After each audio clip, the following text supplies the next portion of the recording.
Hey y'all, welcome to episode 11 of Carry On. This episode we're hitting up Bayou Terrebonne Distillers. This family-owned craft distillery is right here on the banks of Bayou Terrebonne. That's right, and not only do they have incredible spirits, but the story behind them is really unique and you won't want to miss it. So let's go.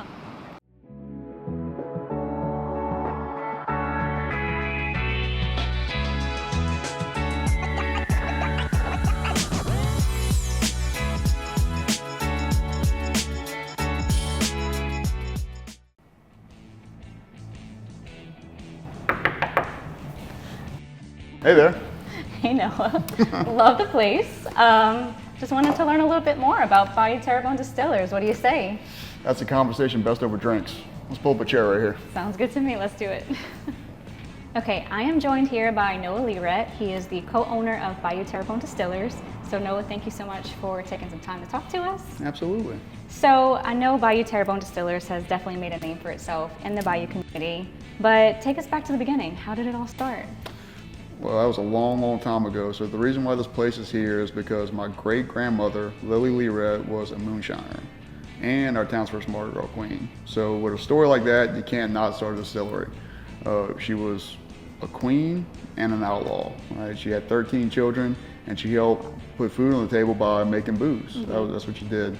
And when I learned this about my great-grandmother, obviously I became very interested, and I learned a lot of stories about her. And it was all very fascinating, and I guess it's just in my blood, but it really made me want to start making moonshine. Can you share one of those stories? Yeah, absolutely. So she had a bunch of sisters, and they loved to play cards.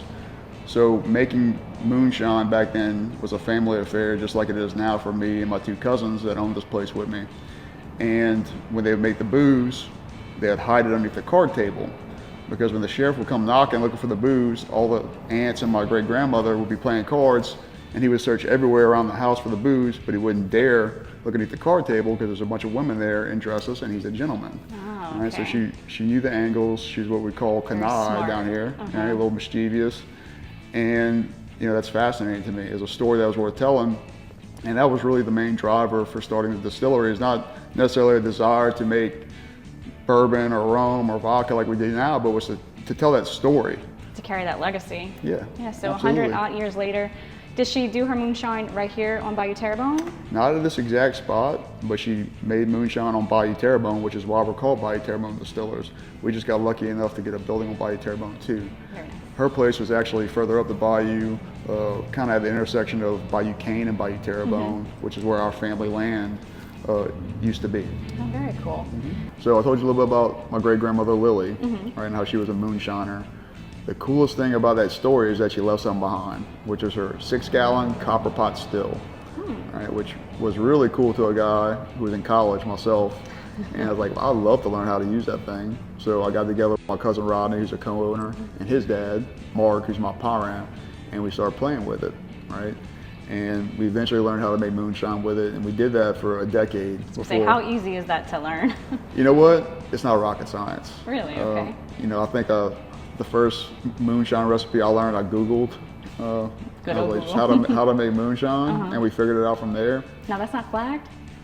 I guess not. But we did Still it. here, huh? We did it. Yeah. So we would sit back in Uncle Mark's shed and eat oysters and make booze and tell stories. That's where we learned a lot. Where I learned a lot about great grandma Lily was sitting around her still, making some of the stuff that she used to make. It was really, really cool. Really cool. We have her still on display today. It's sitting right here in our tasting room. We wore the bottom out of it, so we can't use it anymore. So that's what she used to make her booze back in the day. We used a lot of it too, and we were encouraged by family and friends by that product to, y'all, this is pretty good. Y'all should try to do something. And the rest is history. And the rest is history. It became very appropriate because the Learets have always been really into Mardi Gras, and I guess it all started with her. Booze and Mardi Gras, it's like peas and carrots, right? So it all kind of came together, and we used that cultural significance around her to do culturally significant things around here too for the distillery. So we don't just make booze, we have events, we host festivals like the Boucherie. We're a big part of the Mama Walk down here that promotes local business. We try to do everything we can to support the community and just Bayou culture. So it's really turned into more of a philanthropic endeavor in a way too, just doing things around the community. For Ida, we turned the distillery into a supply depot for people to come get things they needed. We did relief work for quite a few months after Ida, and it's all been a great ride. And yeah, didn't you guys make your own hand sanitizer? That was for COVID, yeah. For COVID, so right when we opened up, COVID happened. So that same year we get, or I guess a year later, we get Ida, and that was another wrench. But every time we have an obstacle like that here, it always seems to bring us closer to our community and solidifies our place in it. So I mean, you look at the walls and all the history in this building. It's just a mix between the history of the building before we got here and the things that we've done, right? And I really feel like we're not only carrying on the legacy of our great grandmother, but also the people who owned this building before us, which is Bloom and Badgeron, which is another great local family business. And shrimp, right? Yeah, dried shrimp and raw fur back in the day. Really? Yeah. So this See, place. I'm learning something new. Yeah. So you mentioned the building. It has a really cool rustic vibe to it. I know y'all host a lot of events. Tell us a little bit more about what kind of events y'all host.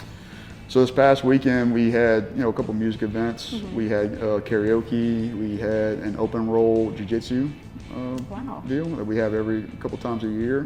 Like I said, we have two main festivals that happen around here each year through the Hatch Grain Association, which is a nonprofit that was formed off of the distillery. So if we have, people visiting or even locals who want to learn a little bit more about it, how can they do y'all tours? What do y'all offer? All you gotta do is walk in.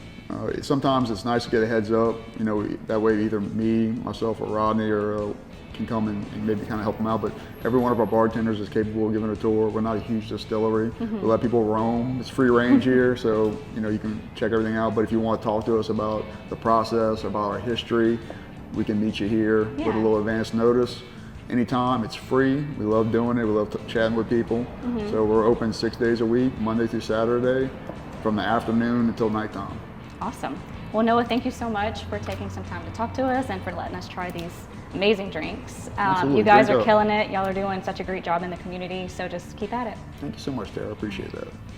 Okay, so here we go. We'll make y'all a Old Papa Old Fashioned, made with our Old Papa Old Fashioned cocktail syrup.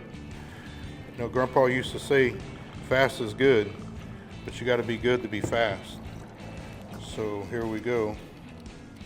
Got your fairly quick old fashioned. Enjoy.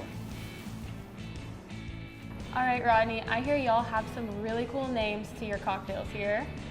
And so I'm excited because I want you to show me how to make the Le Montagne, which is the official cocktail of the Bayou Country Crawfish Trail down here in Terrebonne Parish. Great.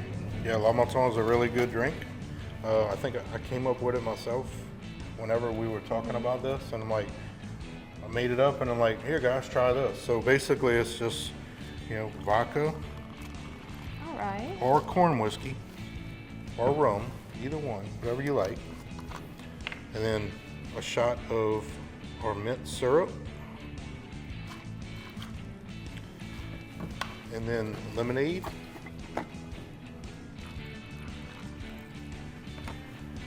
Then a little cherry juice, just to give it a little color. And then garnish it with a lemon. Wow. That's what I want to be drinking when I eat crawfish. All right, guys, I don't know about you, but Gabby and I are officially off the clock, and we're ready to sit back, relax, and enjoy some of the best spirits the Bayou has to offer. That's right, y'all. Come down to Bayou Terrebonne Distillers to see it for yourself. Until next time, carry on.